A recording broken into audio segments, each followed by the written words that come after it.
Ya, Assalamualaikum warahmatullahi wabarakatuh. Oke, hari ini kita akan belajar tentang fungsi pada pemrograman Python. Jadi, dimana kita akan membuat dan menggunakan fungsi yang tujuannya untuk memudahkan pengorganisasian program, terus menggunakan kembali rangkaian program yang telah dibuat sehingga coding bisa lebih cepat. Dan yang terakhir yaitu agar lebih mudah dalam melakukan maintain atau memelihara source code itu sendiri. Fungsi, apa sih fungsi itu sebenarnya kalau di programming?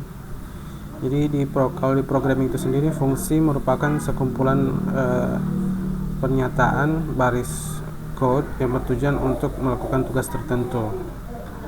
Jadi contohnya kita sudah memakai fungsi-fungsi yang ada di Python, yaitu print, range, len, sama max.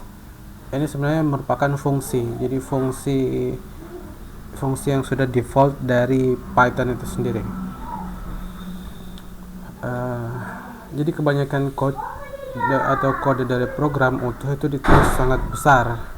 Pemrogram mengorganisasi kodenya dengan membuat program tersebut menjadi beberapa subprogram yang lebih kecil sehingga mudah untuk dikelola. Dengan cara seperti ini, maka paradigma divide and conquer tetap dapat diterapkan untuk menyelesaikan masalah dalam pemrograman. Jadi ada semacam masalah yang luas, kemudian kita pecah jadi kecil-kecil gitu. Ini contohnya, kita define atau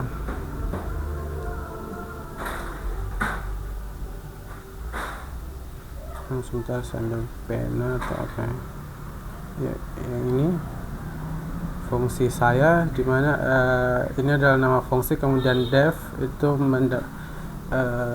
merujuk pada sintaks untuk kita membuat fungsi di Python. Kemudian ini print, kita memanggil fungsi print. Nah, yang ini juga berarti untuk di function itu sendiri ada scope-nya, scope untuk fungsi. Kemudian yang di sini ini adalah untuk menginisiasi apa yang ada di dalam fungsi tersebut, dimana fungsi ini adalah namanya fungsi saya. Ya, ini nama fungsi. Kemudian ada kurung buka kurung tutup. Kemudian yang ini ada sintaks-sintaksnya, ini ada print dan seterusnya. Kemudian ini dilakukan untuk pemanggilan fungsinya. Nah, di Python itu sendiri ada fungsi dir ya. Jadi ini sudah bawaan dari Python. Fungsi bawaan dari atau default function dir akan mencetak daftar atribut ataupun fungsi yang dapat digunakan oleh program. Jika dimasukkan argumen berupa objek, maka akan mengambilkan atribut yang tersedia pada objek tersebut. Jadi tanpa argumen akan memberikan nama fungsi yang dapat dipanggil oleh pemrogram. Nah, alur eksekusinya Anda lihat di sebelah kiri Anda, ini yang bagian sini. Jadi ketika kita melakukan print untuk dir, maka yang akan muncul adalah ini annotation bla bla bla bla. Selanjutnya secara berurutan, maka Python akan mengeksekusi function. Kemudian di sini setelah itu karena fungsinya belum dipanggil, maka kita akan ke sintaks selanjutnya, dimana sintaks selanjutnya yaitu dir ya. Nah, ini bakal sama ketulis di situ juga dengan yang di atasnya, cuman karena sudah ada pemanggilan fungsi di sini, maka ada ketambahan satu nama di sini. Selanjutnya ketika kita mau melakukan print cetak, maka yang akan keluar di layar adalah cetak di luar fungsi. Kemudian ketika kita mau melakukan eksekusi fungsi, di mana kita panggil namanya yang ini fungsi saya, maka yang akan muncul adalah program kembali pada letak fungsinya, kemudian bakal melakukan sintaks yang ada di dalamnya gitu. Akan melakukan eksekusi sintaks yang ada di dalamnya. sehingga dalam kasus ini bakal melakukan ngeprint string, yaitu cetak dari dalam fungsi. Nah, sementara itu ada yang namanya variabel lokal dan global.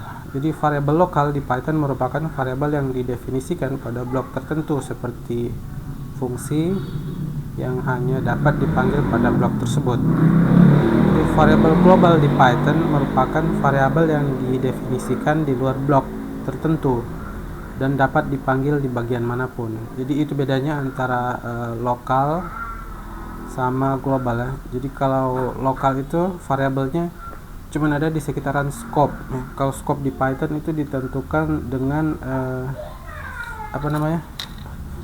ditentukan dengan indentation ya, atau white space istilahnya. Selama masih di dalam white space itu kalau variabel lokalnya didefinisikan di dalam white space tersebut, maka cuman bisa diakses atau dipanggil di scope itu ya. Sementara untuk global kalau di Python merupakan variabel yang ada di luar blok ya. Jadi kita bisa mengakses variabel tersebut meskipun tidak berada di blok yang sama itu. Contohnya ini nih. Jadi variabel lokal tidak bisa mengakses di luar fungsi. Contohnya ini nih, variabel angka yang isinya integer ya. Jadi angka integer ini skopnya hanya ada di dalam function cetak angka. Nah, di fungsi atau function cetak angka ini ada variabel angka di dalamnya, sehingga ketika kita mau melakukan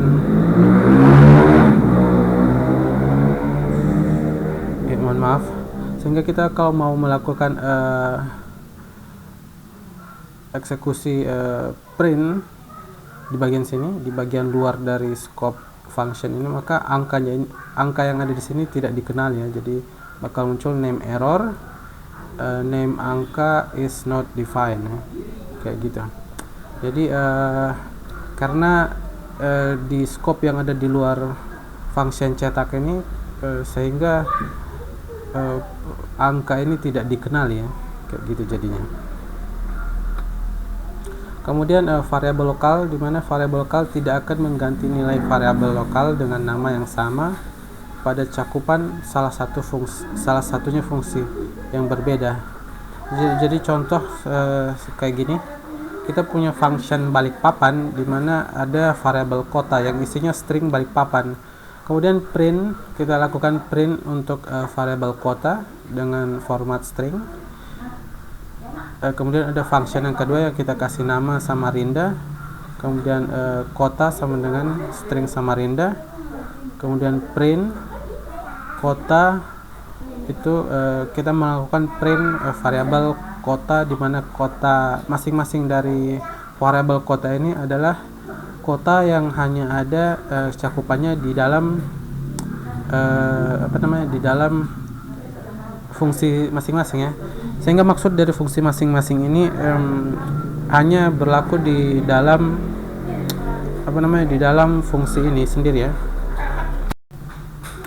ya. Nah, di sini kemudian di Balikpapan dalam kurung tutup kurung ini adalah melakukan eksekusi dari function tersebut ya, dimana function tersebut bakal dieksekusi untuk setiap sintaksnya. Kemudian yang ini Samarinda, maka akan melakukan eksekusi function yang ada di sini, sehingga begitu kita eksekusi Balikpapan sama Samarinda fungsinya, maka akan keluar kota Balikpapan dan kota Samarinda. Lanjut, kemudian ada variabel global. Jadi variabel global merupakan suatu variabel yang dapat diakses oleh semua cakupan. Yang artinya seperti layaknya Anda membuat variabel di luar fungsi. Nah, maksudnya ini kalau ada kita definisikan dari sini A sama dengan 5, maka A ini bersifat global ya. Jadi bisa diakses di dalam function dan juga bisa diakses di luar function itu sendiri ya. Jadi itu maksud dari variabel global. Jadi bisa diakses di dalam function, juga di luar function itu sendiri. Kemudian selanjutnya, untuk membuat variabel lokal menjadi global, kita dapat menggunakan keyword global. Jadi semisal ini variabel ada di sini sudah didefinisikan variabel A sama dengan 5, kemudian B sama dengan 10. Setelah itu didefinisikan suatu function yang bernama ubah nilai, yang mana melakukan global A. Global A ini artinya kita menggunakan variabel A yang ada di luar ya, atau yang ada di global. Sehingga ketika A di sini disimpan, diberikan nilai 90, kemudian B-nya juga 90, maka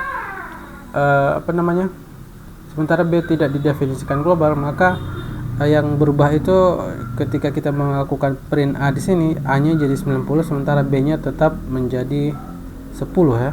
Karena B tidak didefinisikan global. Jadi B hanya bersifat, yang B90 di sini hanya bersifat lokal, di mana lokal itu maksudnya lokal untuk function ini sendiri ya.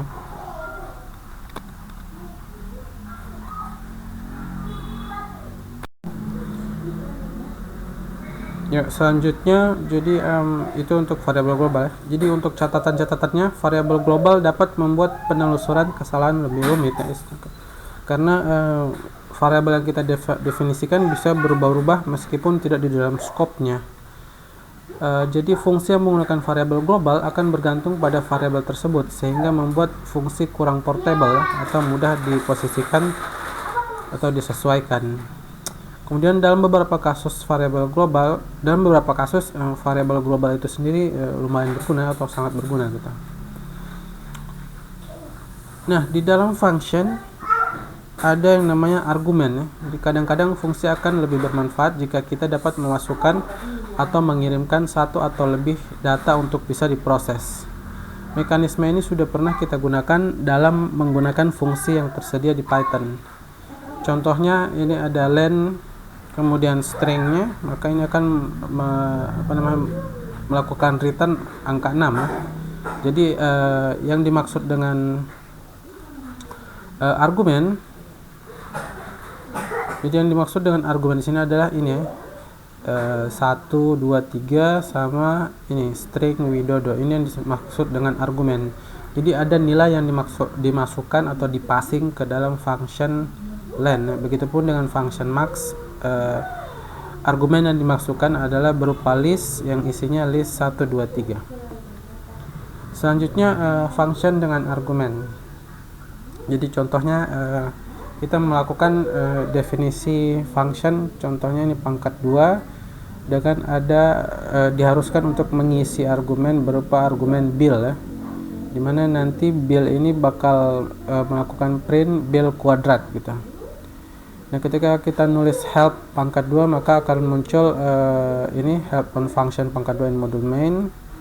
Kemudian pangkat 5 ini maka akan muncul 5 dipangkatkan 2 yaitu 25 ya.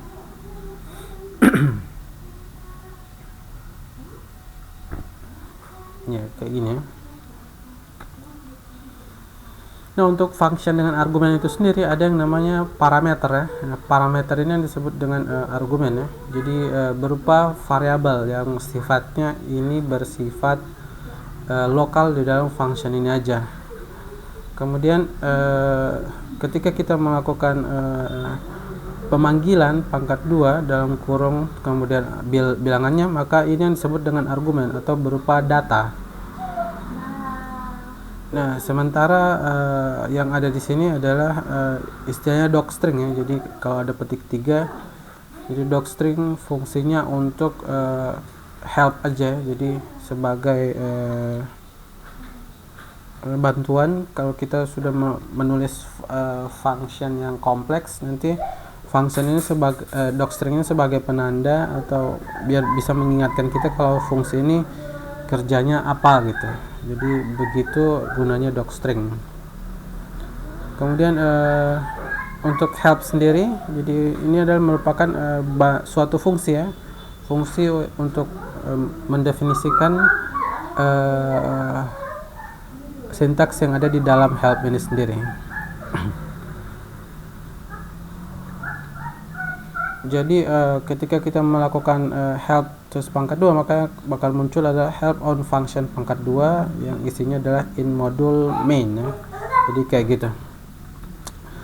Selanjutnya fungsi dengan lebih dari satu argumen. Jadi lebih dari satu argumen maksudnya ada lebih dari satu variabel yang ada di dalam parameter dari function itu sendiri ya. Contohnya kita punya kode program di sini dengan function jumlah bilangan, di mana akan menerima argumen bil 1 sama bil 2. Kemudian kita bakal melakukan print untuk kedua parameter tersebut dengan cara ditambahkan ya. Nah, di sintaks selanjutnya kita melakukan akses help jumlah bilangan, kemudian melakukan pemanggilan untuk ini function yang di sini jumlah bilangan dengan parameter 10 dan 5, yang artinya kita bakal ngeprint 10 plus 5 yang artinya 15 ya. Sehingga muncul di sini help jumlah bilangan bakal muncul help on function jumlah bilangan in module. Kemudian main jumlah bilangan 1 bilangan 2. Jadi seperti itu untuk fungsi lebih dari. Ya, jadi demikian untuk fungsi dengan lebih dari satu argumen. Ya, lanjut. Jadi fungsi dengan lebih dari satu argumen yaitu jumlah bilangan di mana mempunyai parameter bil 1 dan bil 2 ya. Selanjutnya kita bakal melakukan percobaannya buat membuat program untuk mencetak nilai faktorial dari suatu bilangan. Misalnya faktorial 4 maka akan menghasilkan 4 kali 3 kali 2 kali 1, yang artinya ketika dimasukkan faktorial 4 maka akan keluar faktorial hasilnya 24 ya. Oke, jadi caranya kita buka dulu terminalnya, kemudian kita bikin namanya function faktorial. Ini faktorial yang bakal menerima parameter n. Nah, setelah itu kita bisa definisikan di sini if kalau nilainya lebih dari 0, maka kita bisa melakukan fungsinya ya. Jadi kalau n lebih dari 0 maka kita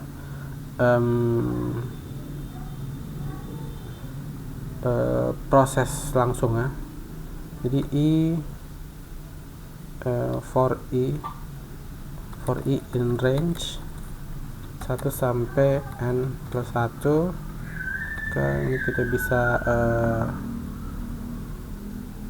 bikin kita taruh angka dulu di sini. Angka hasil faktorial ya. Tambahin aja sini faktorial dengan 1 contohnya.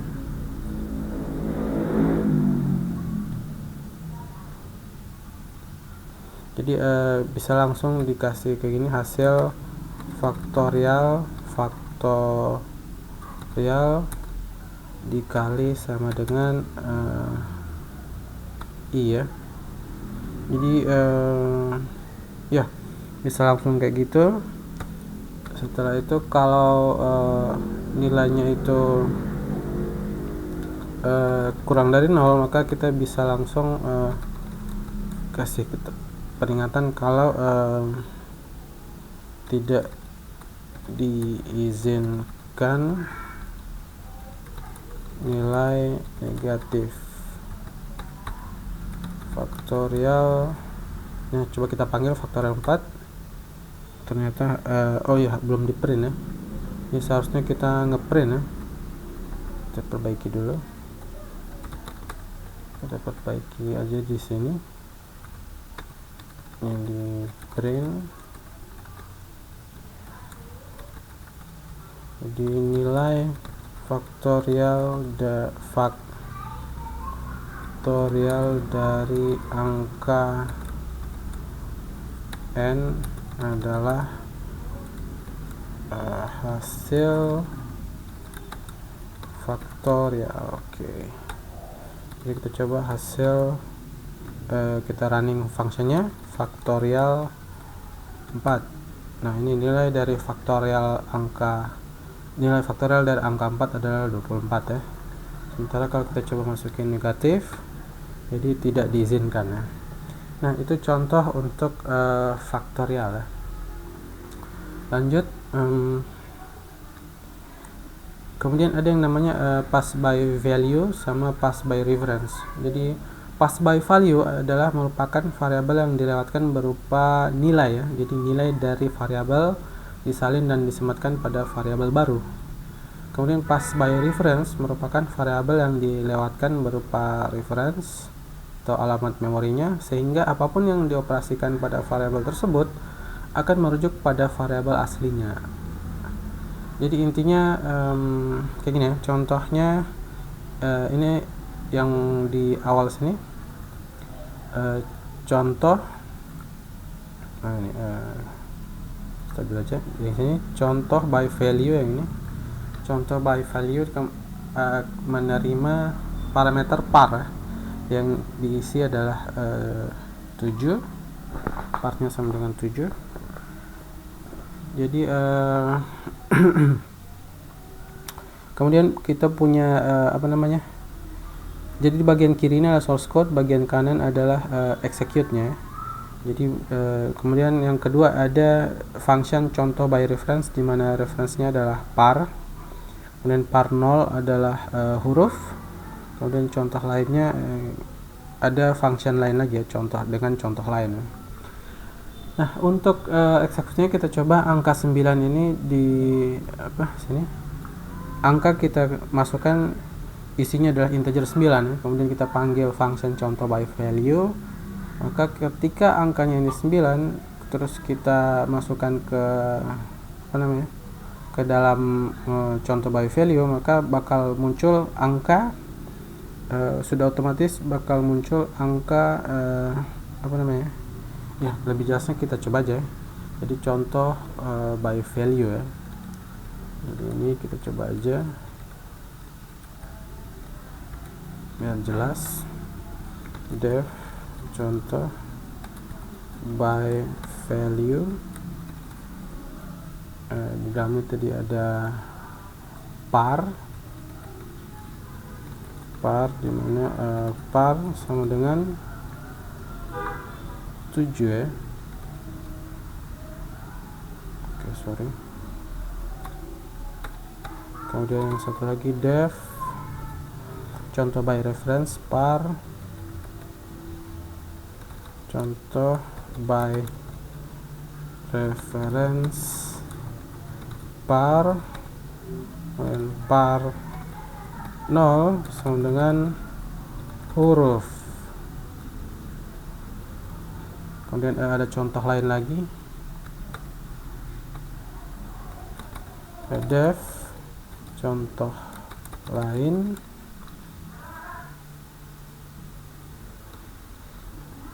parameternya par, kemudian execute-nya par, isinya list ya, par sama dengan 0, 1, 2. Oke. Nah, kita bakal coba execute-nya angka 9, kemudian kita masukkan ke contoh by value ya. Contoh kita punya angka, kita isi 9, kemudian kita panggil apa sih tadi, contoh by value ya. Contoh by value ya. Kita panggil contoh by value, terus kita isi parameternya angka, di mana angka adalah angka 9 ya. Lihat ketika angka 9 itu kita masukkan ke dalam contoh by value, kemudian kita lakukan print angka, maka angka itu akan tetap 9 ya. Berbeda lagi kalau kita by reference. Jadi kalau by reference, misal kita punya var list yang isinya 9, 10, 11, var list yang isinya 9, 10, 11, kemudian kita panggil contoh by reference, contoh by reference, dimana kita masukkan list tersebut, var list. Nah, di var list itu sendiri kan bakal merubah list 0 ya, yang isinya jadi huruf, sehingga ini kalau kita melakukan print var list, maka list yang 0 ini bakal diisi menjadi huruf ya jadinya. Nah, itu contoh dari pass by value sama pass by reference. Intinya kalau kita melakukan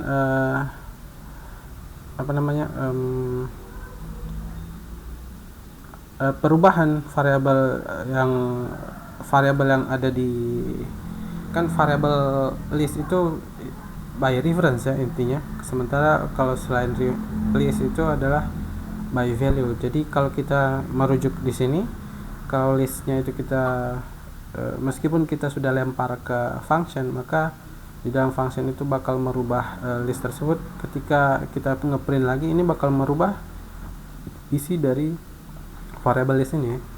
Sementara berbeda dengan angka ini, meskipun terjadi perubahan di bagian sini, maka angka ini nggak bakal berubah ya, jadi tetap 9.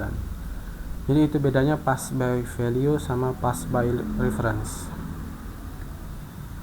Nah, di function itu sendiri ada yang namanya nilai kembali ya, atau sering beberapa resource bilangnya return value. Jadi fungsi dengan nilai kembali merupakan suatu fungsi yang mengembalikan berupa nilai atau value ke bagian program yang memanggil fungsi tersebut. Nah, fungsi ini sama dengan fungsi yang telah kita buat sebelumnya. Jadi namun memiliki kemampuan untuk mengirim kembali informasi dari pemanggil fungsi. Nah, contoh fungsi dengan nilai kembali yang sering digunakan yaitu ini, jadi contohnya ini len. Jadi len ini bakal mengembalikan panjang karakter ya dari sini. Jadi tidak melakukan print di dalamnya. Jadi ada nilai yang dikembalikan gitu. Istilahnya len ini bisa disimpan ke dalam suatu variabel ya. Intinya kayak gitu. Jadi di dalam panjang karakter ini ada memuat panjang karakter dari string yang ada di dalam len. Lanjut, jadi pendefinisian fungsi dengan nilai kembali, jadi menggunakan sintaks yang sama dalam mendefinisikan fungsi. Kemudian ciri-ciri yang kedua yaitu memiliki keyword return. Jadi pada akhir pernyataan dalam blok fungsi akan mengembalikan nilai yang dimaksud. Jadi return apa gitu, return X, jadi akan mengembalikan nilai yang ada di dalam X. Nah, return akan membuat fungsi berhenti seketika, jadi artinya fungsi tersebut langsung nge-stop gitu, sehingga layaknya break pada perulangan, jadi statementnya langsung stop gitu. Nah, contohnya ini jadi ada nama function, namanya function saya dengan argumen 1, argumen 2, kemudian ada return di sini, return. Contohnya ini bakal mencari nilai rata-rata bilangan. Jadi ketika dieksekusi return, maka rata-rata bilangan ini bakal stop langsung ya.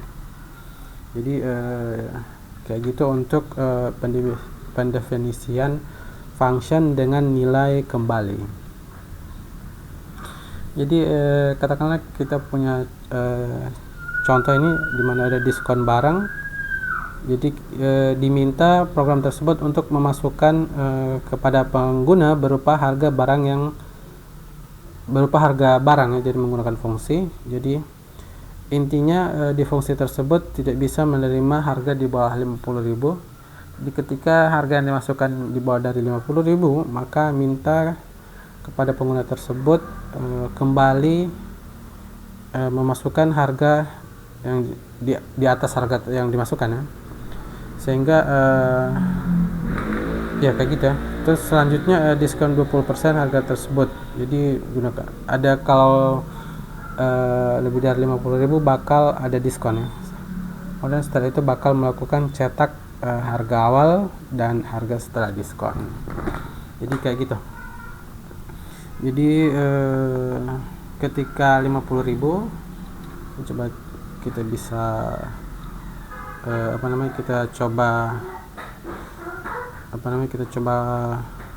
copy aja, jadi biar tidak bolak-balik. Nah itu dia, ini kita coba copy.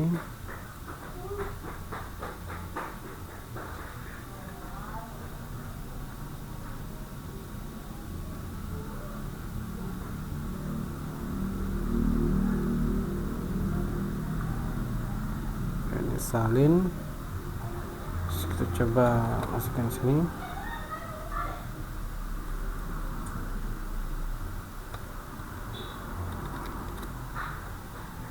Ini ada tentang diskon barang. Jadi intinya ini fungsinya.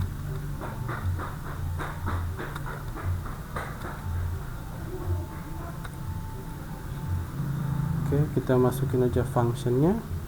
Sini def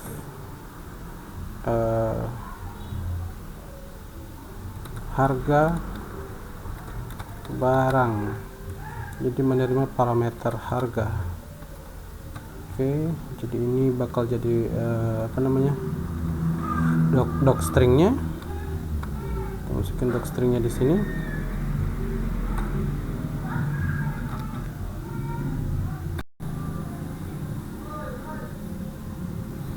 Ya, selanjutnya kita bakal melakukan user untuk menginput harga barang ya.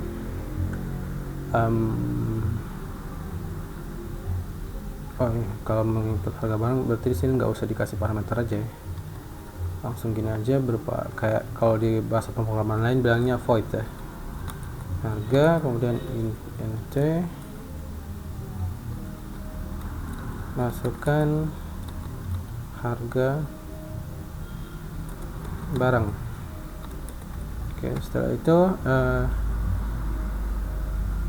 jangan terima harga di bawah 50.000. Jadi kita langsung di sini if harga kurang dari 50.000, maka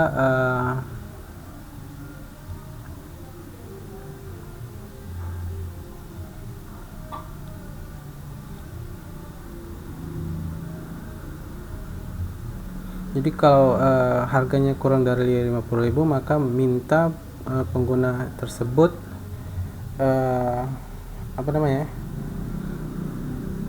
minta pengguna tersebut untuk kembali menginput harga ya. Ya, jadi if nya kita hapus dulu. Setelah itu kita langsung pakai while aja. Jadi kita bakal ulang-ulang terus selama harganya itu kurang dari 50.000 ya. Jadi while harga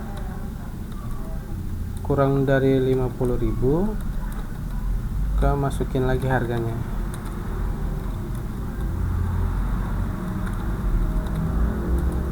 Harga barang.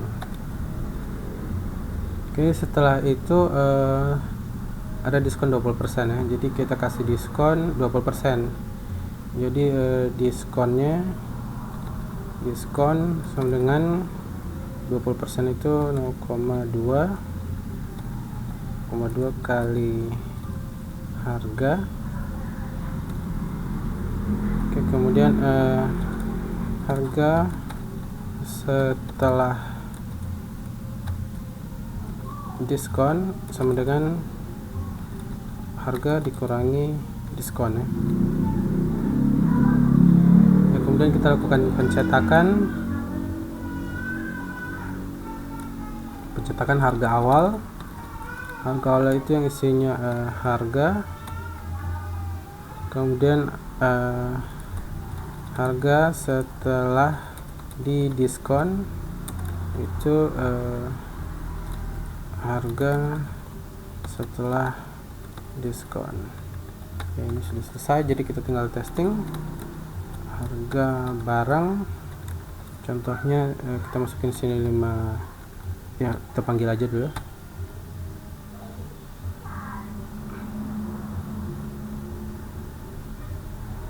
Oh sorry, salah di situ. Jadi seharusnya input ya, kita perbaiki lagi functionnya.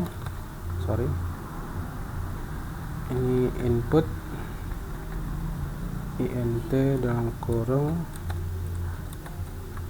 karena function input itu defaultnya bakal mengembalikan nilai string, jadi harus kita casting ke integer ya.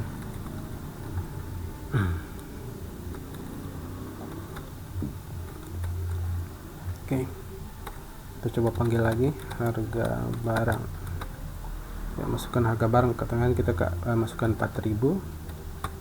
Nah, dia minta masukin lagi ya, jadi coba kita masukin 60.000. Nah, jadi ini harga awalnya adalah 60.000, jadi harga setelah didiskon adalah 48.000. Jadi kita coba lagi harga barangnya, kita masukin 100.000 ya, ini jadi harga awalnya adalah 100.000, harga setelah diskon adalah 80.000 ya. Jadi itu untuk contohnya ya. Lanjut lagi.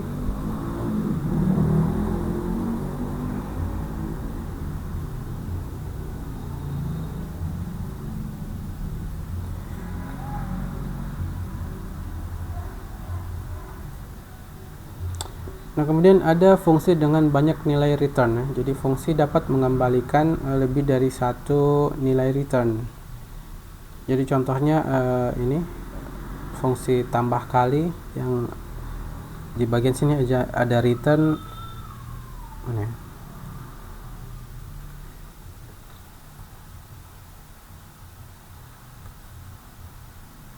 Nah, ini ada return ini ya, hasil tambah koma hasil kali, jadi ada dua nilai returnnya, sehingga kalau mau dipanggil fungsinya harus bisa menampung ini dua variabel ya, jadi bisa print A, print B kayak gitu. Nah, kemudian ini contoh, buatlah program untuk mensimulasi dua buah dadu.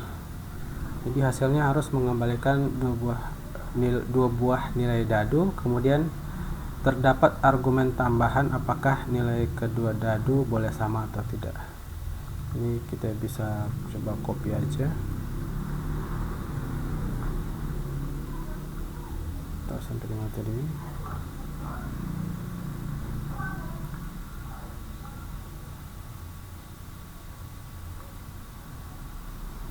Jadi simulasi dua dadu harusnya ini kita copy lagi.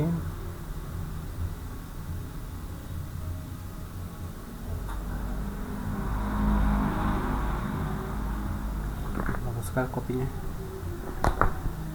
Oke, klik kanan, terus salin. Nah, kalau untuk melakukan simulasi dadu, jadi kita butuh variabel random ya.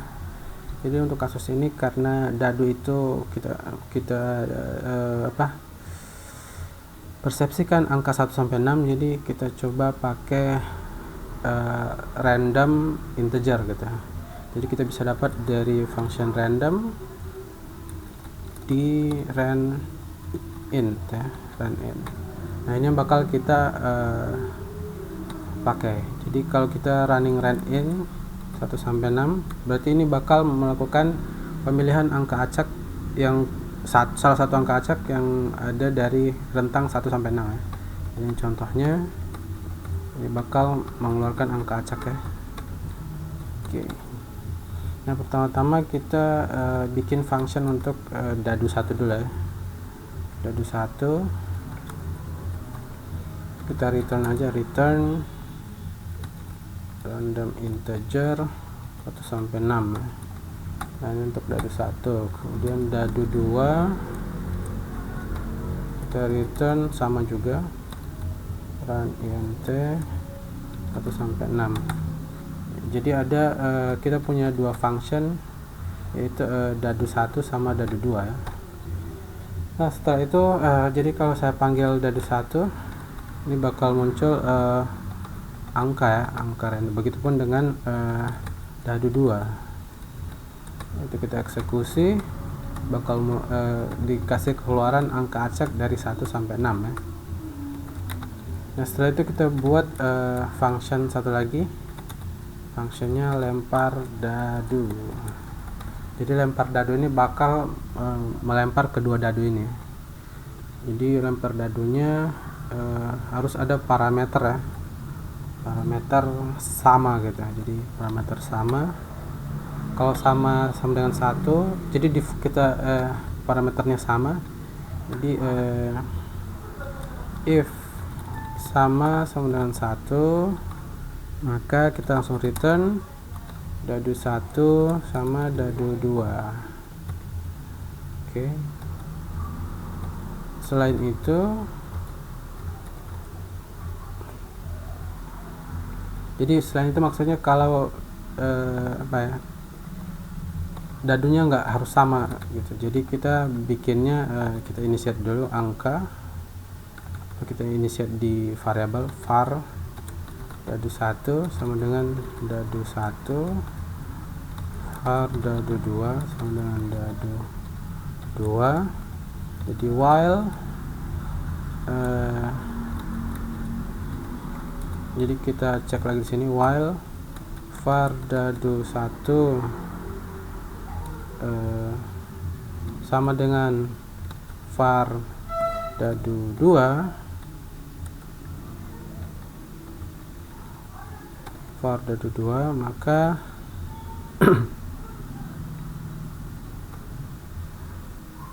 kita tetap melakukan inisiasi ya, dadu 1 sama var dadu 2. Jadi kalau nilainya antara dadu 1 sama dadu 2 sama, jadi diacak lagi kita seterusnya. Nah, kalau nilainya beda, itu kita while-nya bakal stop ya. Setelah while-nya stop, jadi kita bisa return di sini. Return var dadu 1 var dadu 2. Oke, sudah jadi kita tinggal lempar dadu, dimana variabel samanya, kalau samanya sama dengan 1 berarti ada nilai dadu 1 sama dadu 2 sama. Jadi kita bisa katakanlah ini sama dengan 1, kita cek ini nilai dadunya, jadi sebelah kiri nilai dadu 1, sebelah kanan nilai dadu 2. Jadi ada kondisi dadu tersebut bisa sama nilainya. Nah, ini nilainya bakalan sama. Sementara kalau kita clear dulu, samanya kita kasih 0, maka ini nggak bakalan mungkin ada nilai dadu 1 sama dadu 2 nya bakal sama ya. Jadi meski mau di running berapa kali pun tidak bakal ada dadu yang sama ya. Jadi itu caranya untuk membuat function untuk stimulasi dua buah dadu ya. Oke, lanjut. Setelah itu kita bakal ngelihat tentang penataan posisi argumen ya. Jadi sementara itu untuk penataan sisi argumen yang ini, jadi argumen bisa dikenali berdasarkan posisinya. Jadi intinya berurut gitu ya, ada posisi gitu, dimana dapat diakses melalui nama parameternya, dimana argumen ini sifatnya adalah wajib untuk diisi, sedangkan parameter dengan nilai all default sifatnya adalah pilihan ya, atau opsional. Kemudian argumen dituliskan terlebih dahulu baru diikuti dengan argumen pilihan, dimana contohnya seperti ini adalah def jumlah build, dimana ada parameter build 1, build 2, sementara untuk build 3 ada default parameternya, dimana build 3 itu sudah dikasih default adalah 0. Jadi build 3 ini bisa diisi, bisa juga enggak gitu. Jadi contohnya di sini cuman ngisi 2 bilangan, dimana build 3 itu adalah 0 ya. Kemudian ini bisa diisi 3 langsung, dimana ini berurutan ya, jadi build 1, build 2, build 3. Begitu juga dengan ini. Jadi kalau kita mau define build 3 nya, jadi kita masukin build 3 sama dengan 5, jadi bisa langsung di print ya. Itu untuk penataan posisi argumen. Selanjutnya ada argumen bintang ya, bintang arcs sama kw arcs bintang 2 ya. Jadi sebenarnya sih kalau di beberapa sumber bilangnya ini args argumen sama keyword argumen. Jadi merupakan sintaksis khusus untuk menunjukkan argumen yang tidak terbatas ya, maksudnya. Jadi args untuk menunjukkan argumen standar, sementara keyword args untuk menunjukkan argumen kata kunci keyword arguments ya. Nah, sintaksis bintang ini menunjukkan pemrograman dapat mengambil lebih banyak argumen dari argumen yang telah didefinisikan sebelumnya. Jadi contohnya ini di mana def jumlah bill, kemudian argumen bill, args bill jumlahnya sama dengan 0, maka bill ini bakal jadi semacam sequence ya, sehingga bisa kita lakukan perulangan di sini. For. Nah, ini bakal muncul penjumlahannya, return jumlah. Jadi itu contoh untuk args ya. Kemudian keyword args atau keyword argumen. Jadi kalau keyword argumen secara default untuk masukin argumennya, jadi harus berupa seperti ini ya. Jadi sama dengan, nanti begitu kita panggil di bagian sini seperti perlakuannya bakal seperti dictionary di sini ya. Jadi kayak dictionary, jadi ada dot items.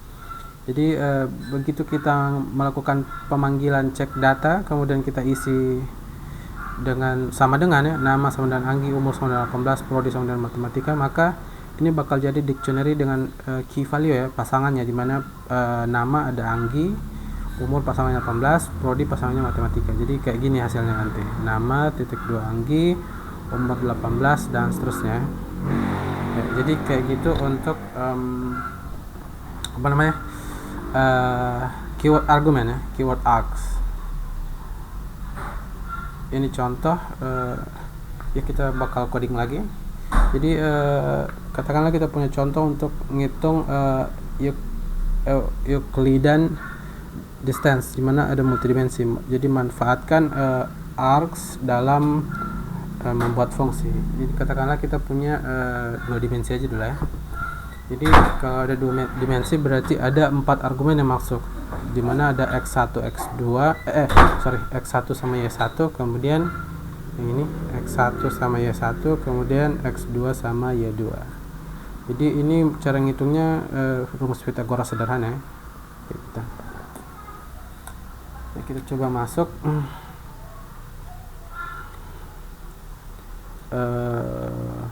Saya sudah tulis di sini Euclideannya. Jadi ini x1 x2, kemudian x2 y2, mana kita bakal mengembalikan nilai dari selisih dari x1 x2, kemudian dikuadratkan ini, kemudian ditambah dengan y2 minus y1 dikuadratkan, kemudian semuanya dilakukan akar pangkat ya, akar pangkat 2, atau secara logis biasa bakal dipangkatkan 0,5 yang artinya akar pangkat 2. Ini bisa kita running. Kalau kita masukkan misal 3 panjangnya 3, kemudian panjangnya 3, kemudian lebarnya 4, itu kan biasanya hasilnya 5 ya. Jadi kita coba masukkan aja, katakanlah x1 sama y1 nya 0 aja ya. 0, terus y2 nya 3 sama 4 ya, dan hasilnya adalah 5. Nah, ini contoh untuk menggunakan parameter biasa ya. Nah, kemudian kita mau melakukan dengan parameter argumen. Jadi kita tinggal tambah di sini argumen args. Kalau parameter args, jadi kita tinggal return, kita copy aja di sini returnnya. C def args. Kita tambah di sini argumennya, kemudian kita return. Jadi kita bisa langsung return di sini yang x2 berarti yang ada di sini yang indeks ke 012, indeks kedua. Jadi kita bisa tulis args indeks 2, kemudian x1 yang sini berarti indeksnya 0, Jadi ini ARGS indeksnya 0. Kemudian yang Y2 yang ada di sini indeksnya indeks terakhir, indeks ketiga, ARGS 3. Kemudian Y1 yang ada di sini indeksnya indeks ke-1 ya, ARGX 1. Nah ini sama aja ya. Jadi kita kasih nama Euclidean arcs. Jadi kita panggil EUC ARGS, kita isi nilai yang sama 0,0 sama 3,4 ya, hasilnya sama aja ya. Ini yang pakai argumen, kemudian ini yang pakai variabel biasa. Nah itu contoh untuk arcs ya. Kemudian di Python itu ada ekspresi lambda. Jadi lambda digunakan untuk membuat fungsi anonymous. Jadi hanya satu ekspresi dalam batang lambda atau tubuh lambda yang nilainya akan selalu dikembalikan. Jadi contohnya kalau kita punya lambda kayak gini, lambda x, y, yang artinya bakal menerima dua parameter, dimana bakal melakukan return ini ya, x kuadrat plus y kuadrat. Jadi hasilnya ini 61. Jadi itu kalau kita masukkan ke dalam variabel maka dipanggilnya f 5,6 ya. Padahal ini bisa langsung aja ditaruh di print ya. Jadi itu biasanya lambda ini digunakan untuk nulis function yang intinya cuma satu baris saja, langsung bisa digunakan gitu. Nah kemudian di Python itu sendiri ada yang namanya function recursive ya, atau recursive function. Jadi fungsi yang memanggil dirinya sendiri. Jadi intinya dia memanggil dirinya sendiri. Tujuan dari recursive adalah untuk menyederhanakan pemrograman dan sebagai alternatif dari iterasi. Nah contohnya ini faktorial yang tadi kita definisikan ke dalam bentuk rekursif. Jadi begitu nilainya itu lebih dari 2, maka kita bisa melakukan return faktorial n-1 ya. Jadi kalau kita masukin 5, ini bakal faktorial n-1 ini berarti bakal manggil lagi ke atasnya ya. Sehingga seperti terjadi perulangan gitu. Jadi ini ke atas lagi sampai akhirnya nilainya sisa 1, ini return 1. Udah selesai gitu. Nah, itu maksud dari recursive ya. Jadi ini bagian sini memanggil dirinya sendiri. Nah ini kondisinya ya, kondisi pakai return ya. Jadi kalau function itu ada return, berarti function tersebut mencapai angka 1. Pada intinya kan kalau dikurang-kurang terus bakal sampai ke angka 1 ya. Sehingga pada saat sampai ke angka 1 akhirnya faktorialnya berhenti ya. Jadi seperti itu. Nah ini kita coba bikin live coding challenge-nya, bikin kotaknya sama modifikasi. Kebetulan saya sudah coba elaborasi di sini def rectangle. Jadi kita bikin yang ini range-nya dalam bentuk n, dimana ini n adalah besarnya persegi untuk bintang itu. Kemudian ketika bagian atasnya ini adalah 0, maksudnya di baris pertama, maka kita print full ya. Kemudian begitu juga kalau di baris akhir kita print full bintangnya. Nah sementara itu kalau ada di antaranya, maka kita print bintang, kemudian spasi kosong, sama terakhirnya bintang. Jadi kalau kita running jadinya rectangle, misal kita isi 2, maka bakal jadi 2 seperti ini. Dan kalau kita isi 5, akan ada kotak 5. Kalau kita isi 6, jadi 6. Terusnya 10, jadi ada 10 ya, lebih besar. Nah, jadi seperti itu untuk pertemuan hari ini.